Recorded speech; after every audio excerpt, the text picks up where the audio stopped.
Xarizma loyihasi bu mamlakatimizdagi yetakchi tadbirkorlarni bosib o'tgan yo'li, biznesni qurishidagi qiyinchiliklari, mashaqqatlari va erishgan muvaffaqiyatlarni ichidan ko'rsatib beradigan yangi loyiha. Mazkur loyihaning birinchi soni qahramoni sifatida biz bugun barchamiz yaxshi bilgan inson, Serqirra tadbirkor Maqsad Mansurov qahramon sifatida tanlab olingan. Loyihaning kelgusi sonlarida albatta boshqa qahramonlarni ham, boshqa tadbirkorlarni ham ko'rishimiz mumkin bo'ladi.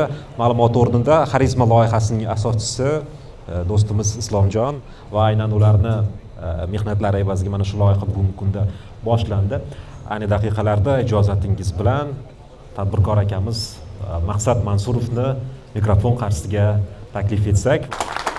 Keling, Maqsad aka. Bu loyihaga Islomjon meni ancha ko'ndirdi. Inshaalloh chiroyli yaxshi narsa chiqqan deb o'ylaymiz.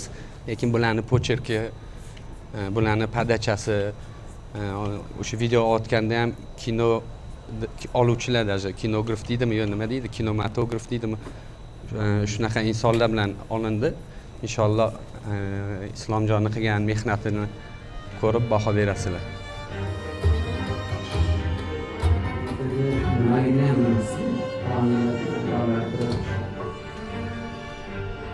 Farzandli oilada katta bo'lgan. Men 4 opa, akam va men eng kichik farzandman. Dadam o'tganlardan keyin kunimiz bo'lsa, agar taksiga boraman.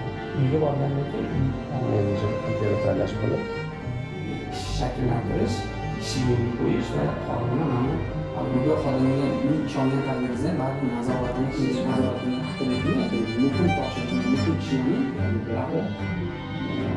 ertaga har bir zo'r narsani xohlayotgan bu odamlarga bugungi ish ertaga qoldirmasliklar.